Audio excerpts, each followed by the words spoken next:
All the guns you'll be seeing today are available on solware.co.uk, based in Tamworth.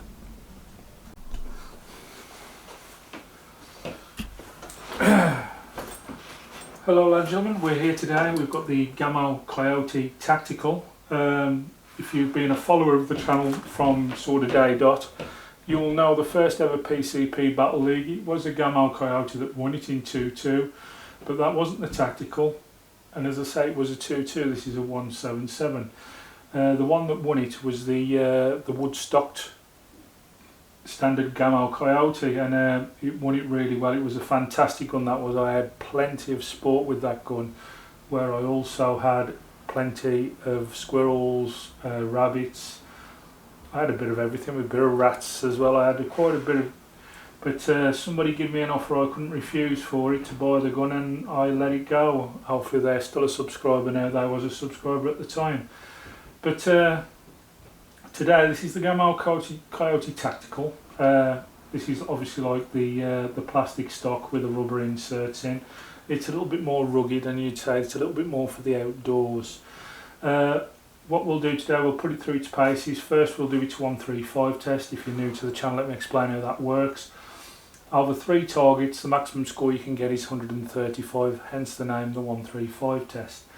The first 2 cards, one's got 5 small targets. You need to get bullseyes on those. That first 5 targets, you'll get 50 points.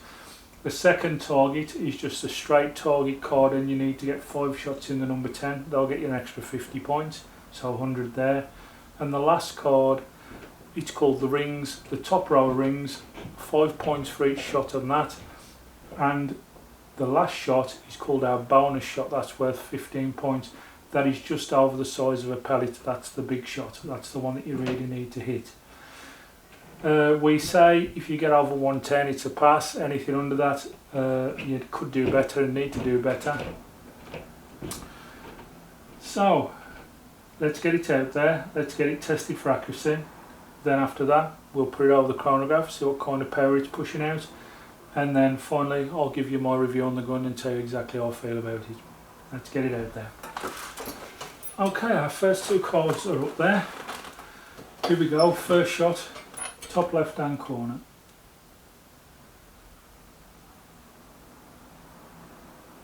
That's just off to the right, that's not a good start.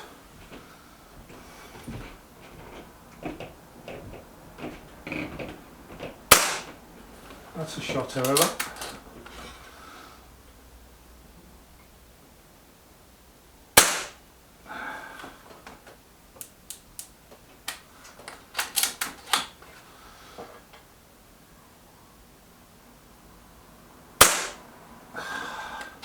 Isn't going well.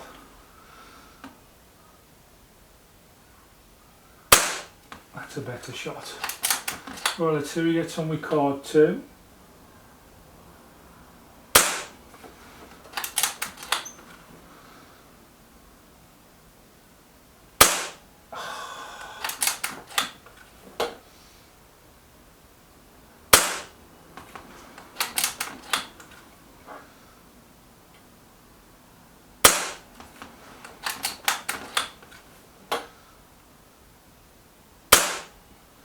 Well, hell of a lot of shots dropped there, but we'll go count the scores up. Only 94 scored in those first 2 rounds. That's not great. He needs to get over 110, and he's not been good there, has he? Hopefully he can pick it up here in this 3rd round. Here we go, we're in the red rings.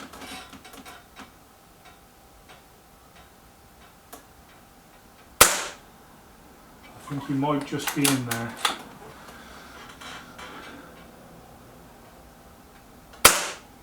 That one's a miss. That's in.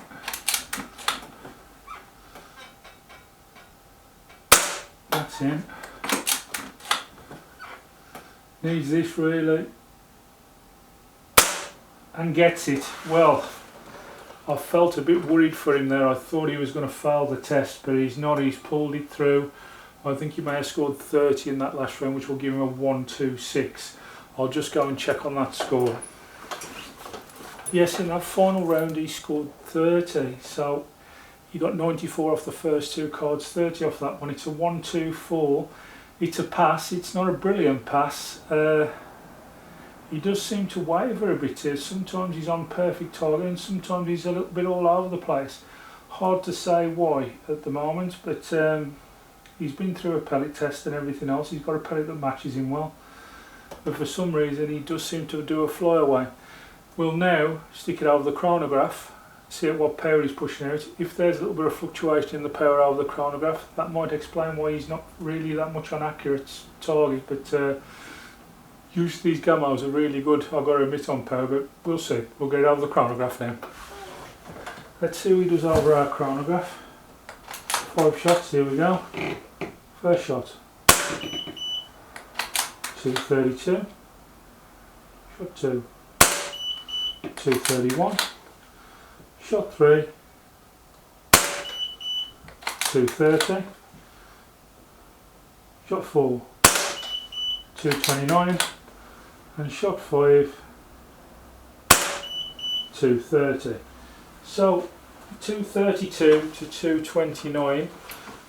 Not massively much wrong there. I mean, you got what, 29 to 30, 3 meters of difference. So we'll go right in the middle, and we'll give it 130 and a half, 130.5. Well, the readings on this gun are quite woeful. Our projectile weight in this case, it's the Gamo Pro Hunters, they're 7.56 grains. The meters per second, we use 230.5 meters per second, and we put it down into feet. Feet per second was 756.2. That gave us a total output of power of 9.60. That's well below where we want to be now. I understand that these are choked barrels. And let me just check that we're still in the green there, so there's no loss of power. I know these are heavily choked barrels because they're the hammer forged steel ones by Gamo. Now I'm just hoping that because it's new, that is why it's so low. The energy expressed in joules was 13.02, so not a fantastic outcome there at all. But as I say, it is still working its way in, so I suppose we've got to give him a little bit of time, but those scores are not really the best at all, are they? We'll go now to the review. Okay, I was a little bit concerned about the accuracy and also the power output on this gun, so I decided to have another clean of the barrel. Now this gun has only had maybe 60-70 shots put through it, and it's already been cleaned once and it's like that. I have no idea what's going on just lately. A lot of the gun barrels seem to be going really dirty really quickly. Obviously a lot of the other guns have done the JSB pellet test, so it can't be the pellets, because this time around with this gun we've not used any JSB products on this one. We've used a set of different pellets altogether from different manufacturers. I've got double filtration on the pump, so there can't be any dirt getting into the cylinder. I've also wrapped the end of my whip on my pump with a white rag to see if anything does pump out or unusual that should be going into the gun. Nothing there, so the only thing I can put it down to is now when they're packing these guns for shipping, they're obviously lining the canister inside with grease, and until you've probably like done a good 1,000 shots, you're not going to clear the grease out the canister until then. I would have thought anything that's loose is going to fly out with it, so that's the only thing I can put it down to. But that does affect the gun's accuracy, and also it will affect obviously the power output of the gun, so just bear that in mind. As I say, don't know why this is happening. It's only just started happening lately, so it's something that needs to be looked into. Right, what do we think of the Gamo? Well, to be quite honest with you, I know how a Gamo should shoot, especially the Coyote, because as I say, I've had one and it was a fantastic gun. This didn't overawed me at all. It wasn't very good on accuracy, although it did pass its accuracy test. Power wise, we know it was low. Again, it could do to do with this, the choke barrel, I don't know. The gun itself is designed lovely. You've got BSA backing on Gamo, so BSA, obviously it's all their magazines which are pretty reliable. BSA loading mechanism, which I've got to be quite honest with you, I'm not much of a lover of the BSA loading mechanism. I find they can be a little bit mechanical and hard sometimes. This one, to be fair, wasn't the worst I've ever had. My 2.2 in the Coyote that I had was a little bit rougher than this, to be fair, so it's not the worst I've ever had on a Gamo. Other things to look out for on these guns, as you know, it is the BSA choke barrel. I'm just having a little look there. Just check something out before we go any further. I'm going to take the end off the silencer. I'm just going to have a look inside, see if it's been clipping.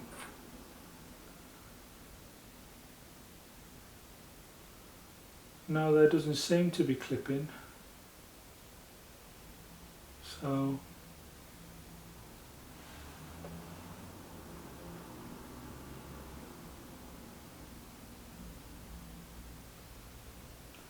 although I don't know if you can see on the end of that, if I spin that round, it doesn't seem to be the most roundest there, does it? So I don't know if that's a bit of a mistake, how they've put that in or not.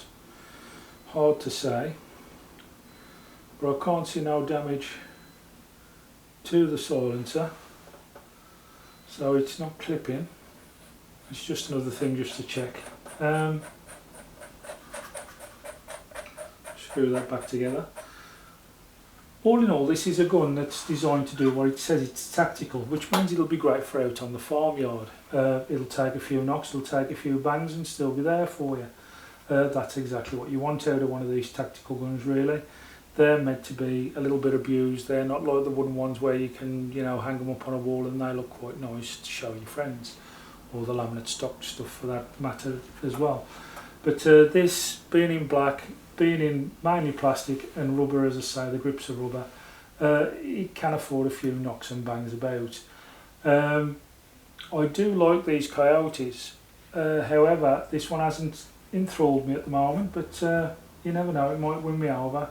It's just had another good clean, as I was saying. We'll have a look at a few other different things, but yeah, it's a strange one, but we'll see exactly what goes on with it.